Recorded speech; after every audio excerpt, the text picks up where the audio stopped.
Hello and welcome to my sometimes live Q&A. I'm beginning to hear myself back here for some reason. Let me find a way to stop that. There we go. Hopefully I've managed to do that. And let me just work out how I can see the chat in TikTok. Hello, Cassie. Hello, Shambo Man 22. I think I'm also on Facebook, Instagram, things like that. I have been remiss in the last few weeks. Things have been very busy. I haven't had a chance to go live over the last while. So hopefully we get back to doing it once a week, talking about some of the key issues in Irish society, the key issues that have come up in the Dáil, and any questions you have about all sorts of things. I wanted to focus today on the incredible situation of, you've presumably heard of this guy, Brendan McDonagh, the planned to be housing Tsar, no longer to be housing Tsar, but still the head of NAMA, 430,000 euros. I want to talk about what I raised in the Dáil today with Simon Harris about thousands of tons of weapons going through Irish airspace on the way to Israel, and the government doing absolutely nothing about it. And then any other questions that you have. Just we do this very, very regularly. So if you want to, please like, subscribe, whatever platform you're on, to stay engaged, that would be great. Maybe just to start on this housing SAR thing, I'm sure you've seen it. Happy Days says, hand in your resignation. I will not hand in my resignation, but thanks for the suggestion. Happy Days. You might have seen that Brendan McDonagh, he's the guy who is still head of NAMA. He was head of NAMA all the way through. He has a big hand in creating the housing crisis. So the Irish state owned tens of billions of euros of development land in this country, sold it off at knockdown prices to developers, to vulture funds, overwhelmingly American vulture funds. About 90% of it went to American vulture funds. That went back then into the hands of the private developers who caused the crisis in the first place. So we had our hands on all this development land, which could have been used to resolve the housing crisis, and instead it was basically given away for a song to vulture funds and then handed back to the developers who had it in the first place and had massive debts on it and so on, right? So this guy's responsible for the housing crisis together with Fianna Fáil and Fine Gael. And the government's great plan after the elections was, you know what, we should make up a new office, the Strategic Housing Activation Office, and we should make this guy the head of the office, and we'll let it be known that he's going to be a housing czar, right? And that he's going to resolve it. So forget about the minister who's supposedly responsible for these things. Forget about the Secretary General, also very well paid at the Department of Housing. He's responsible for the implementation of the policy that the minister devises and passes through the Dáil, blah, blah, blah. No, we need another fella. And do you know what? He's going to stay on his salary of 430,000 euros a year. So this caused correctly massive furore. Last week it was raised every day in leaders' questions. The government was under pressure about it. It smacked of cronyism because he, this wasn't going to be publicly advertised. He was simply going to be given this position. And then last week, just after the ditch began to publish stories about him, he said, "Oh, I'm no longer interested." And I think that's where the real story is, right? Because Fine Gael would like you to think, "Oh, Fine Gael blocked it because they're very clean and so on." But it seems like the timing is literally, if you go onto the ditch's website, you'll see that the ditch publishes a series of exposés, or they start with one, then he's gone, but then they have other stuff coming, and I presume he knew. And effectively, they're very, very serious. And from our point of view, they shouldn't go away just because he's no longer housing czar. He should not be able to continue as this head guy of NAMA on this huge money when he is still personally profiting from the housing crisis and engaged in very dubious practices. So the ditch have very good stories about this. One is the guy is advertising on Airbnb or VRBO, which is the equivalent of Airbnb, short-term letting, his house in Cabra for over 10,000 euros a week. Bizarre, crazy. Over 10,000 euros a week, and he doesn't have planning permission for it. So if you're going to use your house as short-term let, you're meant to go and get planning permission for it. He didn't do it. So the guy's head of NAMA, who's going to be the housing czar, isn't obeying the laws in relation to planning. Secondly, and this is a thing we've seen. I was saying this on the plinth the other day, that like this appears to be a thing that property developers do. I wasn't aware of this, but like people would have seen. Remember Niall Collins, the Fianna Fáil TD minister? He had all these properties and all these different names. This guy, Brendan McDonagh, was using 3 different names in dealings with the land registry. So registering properties under different names. So there's his name that we know him by, Brendan McDonagh, but then he was also being called Padraig McDonagh, and also being called PD McDonagh. There is no good reason that I can think of that you'd use aliases when registering your properties, unless you don't want people to know about this, unless you've got something to hide. So it's really, really dubious that this guy is using aliases in dealing with the land registry, and yet this guy was going to be the housing czar. Absolutely scandalous. So I'll take a couple of questions now and then move on to the next item, right? What are you and the rest of the TDs going to do? Why are you sitting here talking? We need for action. I agree 100%. It's not what I'm really talking about today, but one area of action is on to defend neutrality. The Irish government's determined to get rid of it, get rid of the triple lock. There's a rally for peace this Saturday, 2 o'clock at the Gresham. Be there if you can. That'll be the starting point of very significant protest movement. And then secondly, the details are going to be announced very shortly of a really important protest for kids with additional needs getting appropriate school places on the 7th of June. So keep an eye out for that. We're also talking to, I met with the other day, the campaigns officer, I think is what his title is, for the Irish Congress of Trade Unions, talking about raise the roof and the idea of we need to have a big housing movement. Absolutely. How much are you paying to show up? I don't know. Try again on that one. Protests have done nothing. Sometimes it seems that protests don't do anything. That's true. Sometimes protests can be spreading awareness and putting pressure on the government, even if they don't deliver immediate results. But like ultimately, people power, which includes protest, it includes civil disobedience, includes mass non-payment. That's what has won anything that is good for ordinary people. We defeated the water charges because we had mass protests, we had organization to stop meters, communities across the country, and we had mass non-payment, 73% of people refusing to pay. So if we built a significant enough movement, we could beat the government. Government has a majority in the Dáil. They're going to have a majority in the Dáil. We're not going to win in the Dáil, but we can win outside the Dáil and put pressure on them there. Sorry. Am I answering questions? I am. Who's paying me, bro? Well, I get a salary from the Dáil. That is a very excessive TD salary. I think at this stage it's something like over 110,000 euros.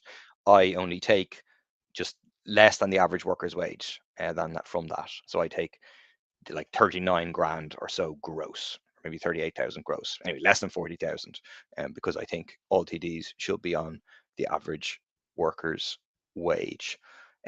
Just I come back to questions. Don't worry about it. Sorry, someone says some neck on about housing when every migrant gets housed. Just that's not true. Have you seen the homeless people? The government putting asylum-seeking men, people who have fled awful situations, on the streets, on the canal, even though they've got empty beds. And do you know why the government's doing it? Is because the government wants people to think, oh, that's the reason we've got a housing crisis, rather than looking at the government's friends, looking at people like Brendan McDonagh, looking at people like Cairn Homes, Glenveigh, the 2 biggest builders in this country, making 50,000 euros profit per house, one of them 70,000 euros profit per house, the other, the landlords who have doubled their income over the past 10 years. There's a massive con trick going on in this country, organised by Fianna Fáil and Fine Gael, to get ordinary people to think, oh, maybe the problem isn't Fianna Fáil and Fine Gael. Maybe the problem isn't the developers and the landlords and the speculators who get rich from the housing crisis, who benefit from the housing crisis. Oh no, the problem is these really poor people coming from some other country getting less than 40 euros a week. I'm telling you, it's a con. You shouldn't fall for it. The other point I just want to talk about briefly, and I'll go back to questions, is I raised it in the Dáil during the week. I mean, the Ditch has been doing incredible reporting for over 8 months now about flights. These are flights from a range of different airlines, from Challenge, Silk Airlines, Silkway Airlines, El Al, which is the Israeli, but also Delta, Lufthansa. There's others, right? These airlines have been flying weapons, thousands of tons of weapons, things like F-35 parts, handguns, detonators, fuses, all sorts of stuff, right? Weapons of war. They've been flying weapons of war from America to Israel through Irish airspace. Like that is happening. We know it's happening because they have, and if you go to the Dish website, you'll be able to see that they included in their way bill. So according to US law, when they're flying weapons of war, they have to register them in their way bill, like their manifest, as ITAR, International Trade in Arms Regulation. So they flag it, and then sometimes they describe what it is. The Ditch has exposed this repeatedly for 8 months. At this stage, it's hundreds of flights just since October 2023, and it's all illegal. It's all illegal. If you're going to fly weapons through sovereign airspace in Ireland, you have to get permission to do it. Sometimes you can get permission, okay, but none of these have permission. And we've been raising this, the Ditch has been raising this, they've been emailing in advance to the government saying, these are going through, there's a genocide happening in Gaza, these weapons are going to be used in a genocide. How do you know? Because it's in the way bills. I handed a big folder of them. I'll give you one example here, right? I don't know if you can see this, probably back to front, I'm sorry, but this is a FedEx one, there's a tracking number there. ITAR, which means it's carrying weapons. This is one here, for example, that was going from Memphis to, I think it was Cologne, somewhere in Germany, and then on to Israel, carrying parts for F-35s being used by Israel to attack people in Gaza. The Ditch journalist sent that to Simon Harris, sent that to Mian Martin, sent that to Eamon Ryan, who was then the Minister for Transport, and said, this flight's coming through, please do something about it. And they did absolutely nothing about it. And this isn't just once, again and again and again and again. And then last Friday, Simon Harris was on the Late Late Show and was asked about this, about weapons, and he said, I don't think that's happening. It's incredible. I've asked him about it in the Dáil multiple times. Other people have asked about it in the Dáil multiple times. He gave this big speech about how we can't stand idly by while like this horror is unfolding in the people of Gaza. And then he is precisely standing by. They know about what is happening. It's illegal. They could do something about it. FDX4 didn't go anywhere near Irish airspace. Yes, it did.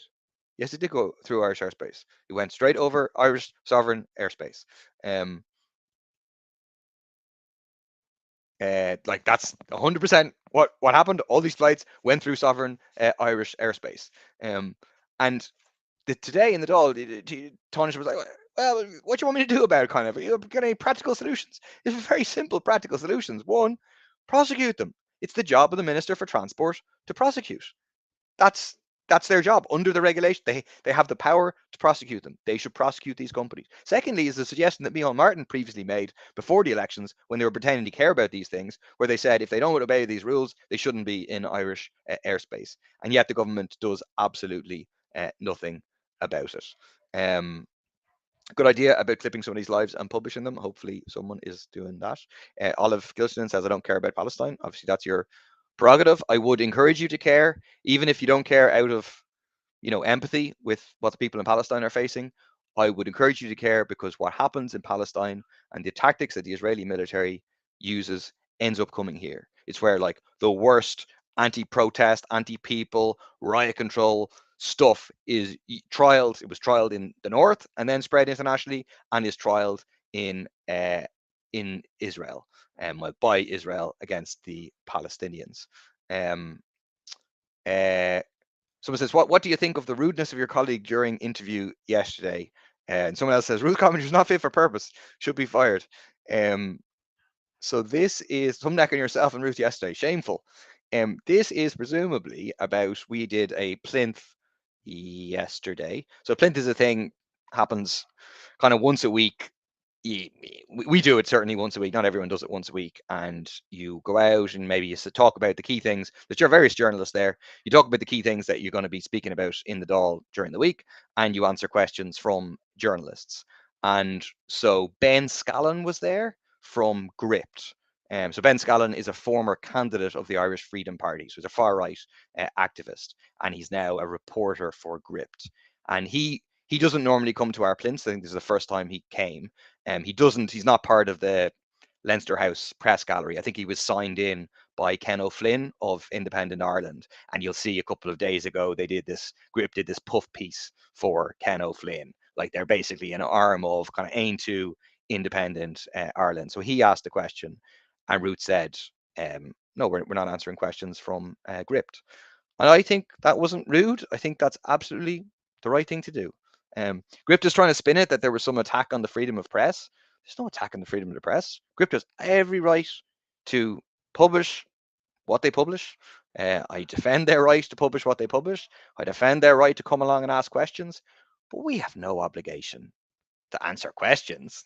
I mean, are you seriously saying that like you're compelled to answer questions from anyone who comes along? They're not even part of the Leinster House press gallery. They're invited by Independent Ireland TD. They're kind of an outrunner for an Independent Ireland TD. You have to answer their questions. We have every right not to answer them. And I'll explain why we don't answer them is because Gript is a political right-wing operation.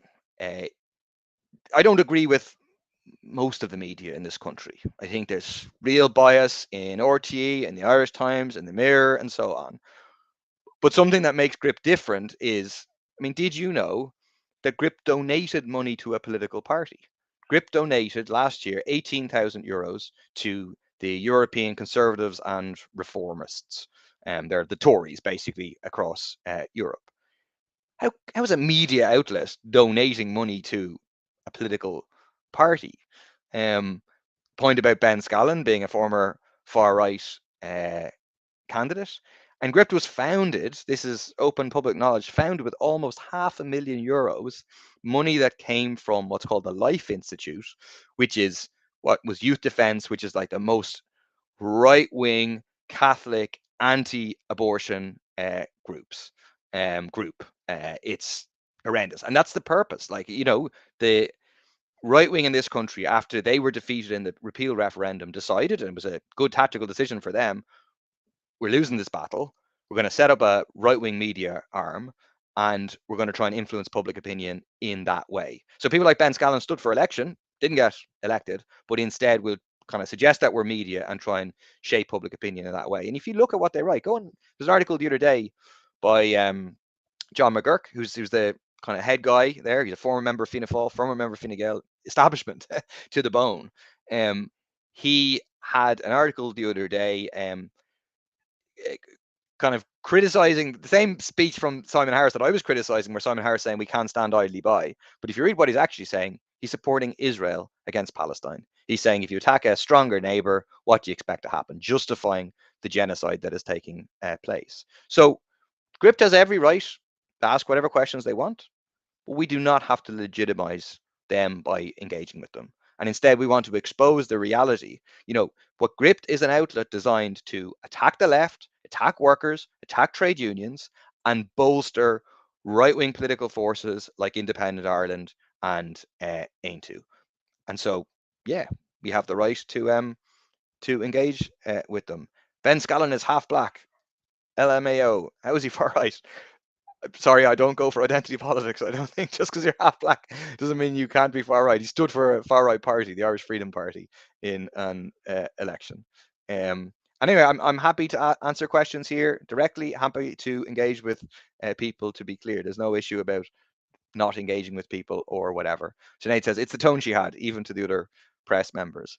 But the other press members, it was a bit bizarre, you know. Clear one thing to just say, Gript has spun it that the media shut down the debate, the media shut down the press conference. It's over. That's not what happened. We were coming to the end of the thing.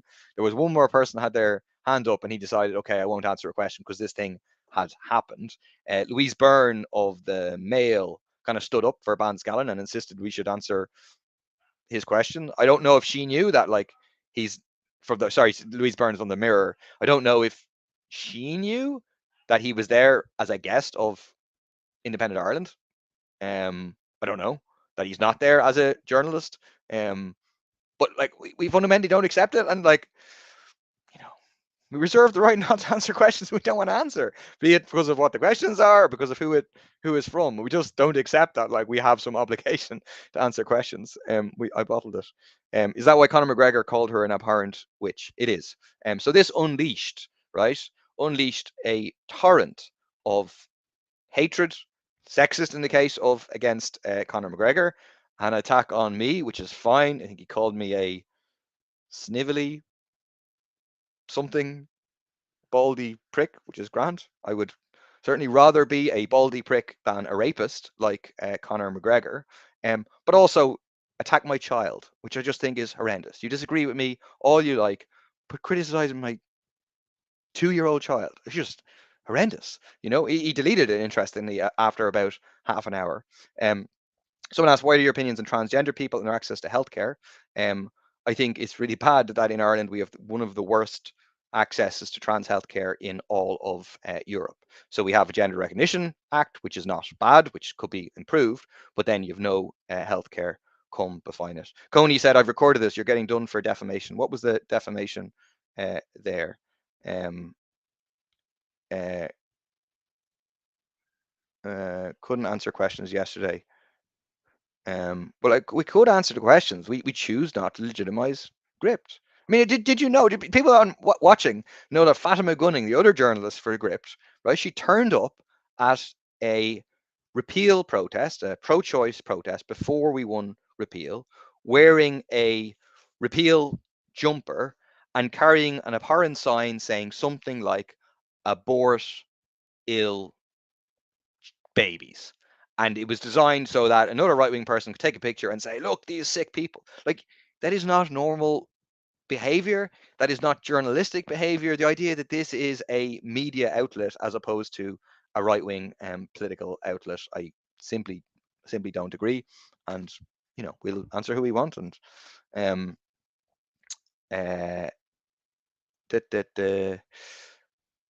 on ball two, it's not a big deal. Thank you, Paul. I appreciate that. Heart to heart, Paul to Paul, Baldy to Baldy. Um, uh, Coney, I think you'll find that Conor McGregor does not sue me for calling him a rapist because a court has found him to be a rapist. But you go and say it to Conor McGregor. That's absolutely fine. And let's see if he sues me. Someone was asking, sorry, I saw someone about the triple lock. The government are saying they will remove the triple lock. Can they do this without a referendum? Yes, they can. They shouldn't be able to. We should have neutrality in the constitution, but they can do it, kind of like that. And I fear that they will try. And like I say, they have a majority in the Dáil. They're going to try and ram it through. If they get rid of the triple lock, they can send troops wherever they want, wherever they want. They'll say it's for a peacekeeping mission, but it doesn't have to be. When they invaded Iraq, they said it was for humanitarian reasons. When they invaded Afghanistan, the same. When Israel invades Gaza, the same. When Putin invades Ukraine, the same. No one ever says, oh, we're invading because it's an invasion. And the Irish government will be able to send Irish troops to go and fight in wars for oil and profit led by the US. This is huge. And the only way we'll stop it, I'm telling you, the only way we will stop it is if we mobilize in big, big numbers. So that starts this Saturday, 2 o'clock, Gresham Hotel in Dublin. There's a series of events happening across the country. There's a road show to save the triple lock, and then there'll be a massive protest on the streets.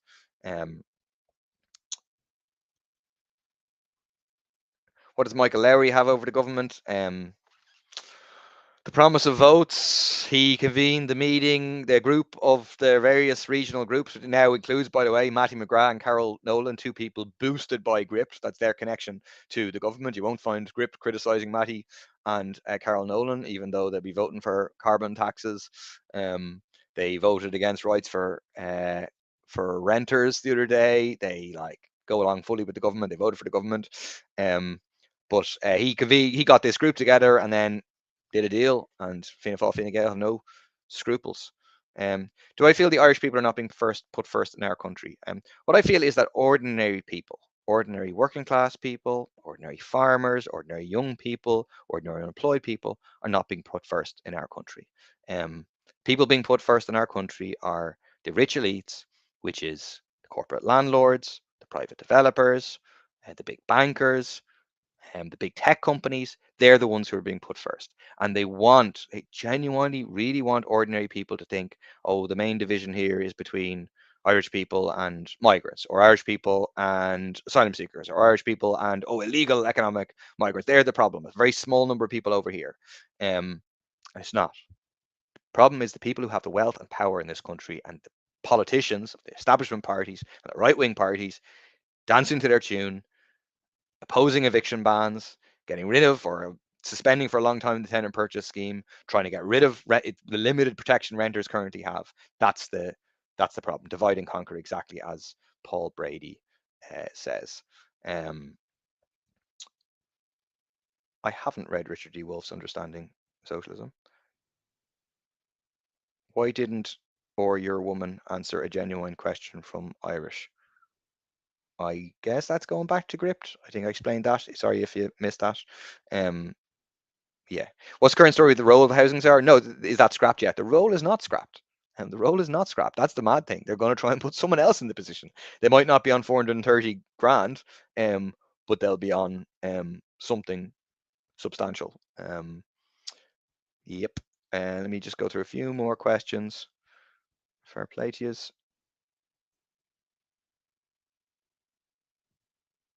Some Nazi said the only socialism that works is National Socialism. Um, that what National Socialism means is Nazism, is fascism. That does not work. Obviously caused millions and millions of deaths, and it's why we need to stop it rising here. Um,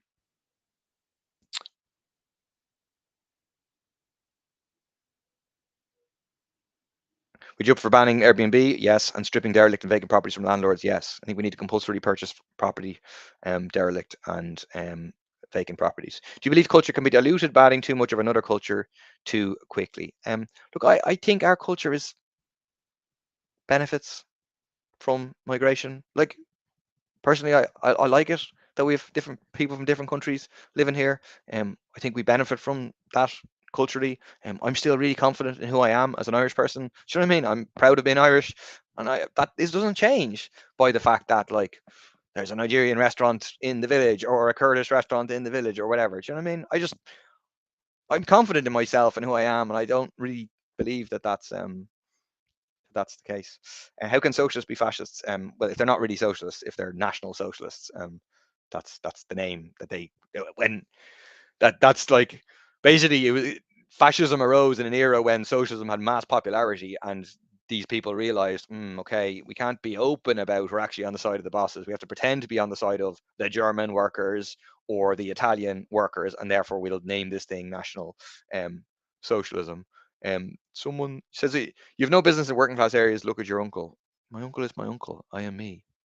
I don't know when the last time I spoke to my uncle is. I am not responsible for anything my uncle, I have a number of uncles, but anything my uncles do, I'm not responsible for it, as they are not responsible for me. I mean, I remember actually during the Jobestown trial, or in the run up to the Jobestown trial, they had some media outlet had my uncle condemning me.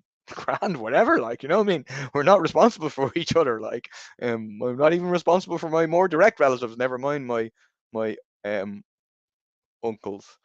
Um, can you answer? Do you know what's happening with school places for the children?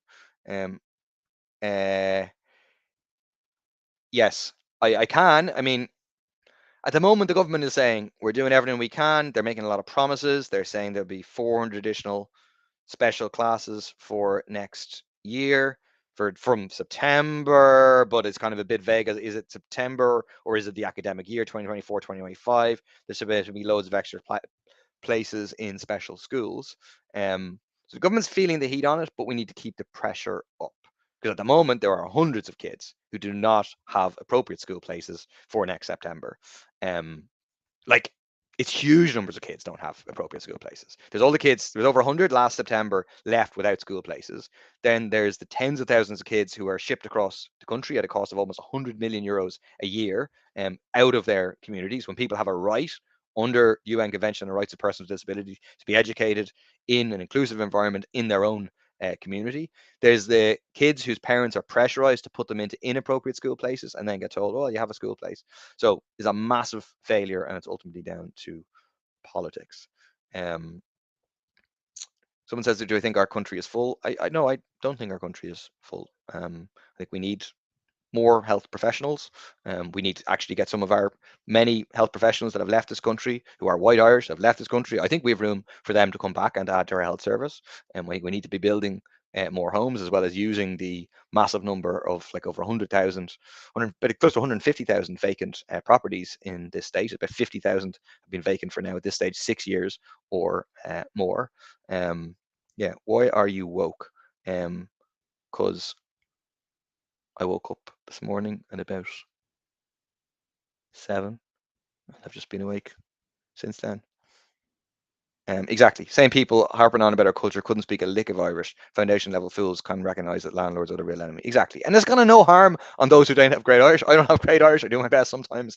But like, it is a bit much to be hearing from these people, the kind of plastic patties, who like have just discovered now, they're right wing. They want to popularize right wing ideas and they want to wrap it up in a tricolor, when like the likes of James Connolly would not have spit on them. James Connolly was a socialist. James Connolly was a Marxist. The Ireland he was fighting for was a socialist, united Ireland, not the kind of Ireland that these people want to see. And I'm sure if people have seen the video of Dara, our councillor in Clondalkin, speaking Irish to your man, the creche creeper fella, the dog kicking guy, Philip Dwyer. Philip Dwyer is kind of attacking him, and Dara Sparks speaking Irish to him, and Dara's a black Irish young man, and he doesn't have a word of Irish to deal with him. Can we have a James Connolly now? Yeah, I wish we had a James Connolly too. Where oh where is our James Connolly? You should listen to the song. But we have to create our own James Connollys. We need to organize ourselves. It's based on ordinary people themselves stepping forward, saying we don't like the way the country is being run. We don't like the direction of the country. And we need to do this. There's someone trying to get into my room. Hang on a second. I need to close my door. Yeah.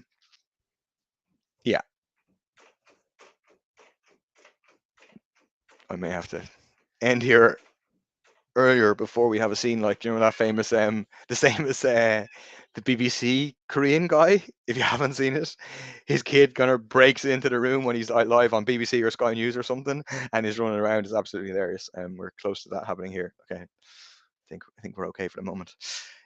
Please do end it. Max says, you're free to leave. This is not compulsory watching, and we don't have that kind of society.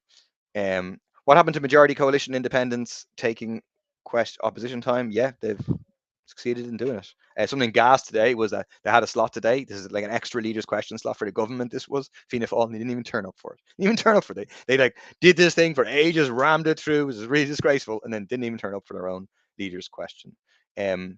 Someone says, stop calling these people names. Stop calling them these people. We need to recognize them, their woes, and understand. Sorry, when I talk about these people, I'm not talking about ordinary people who went on protests.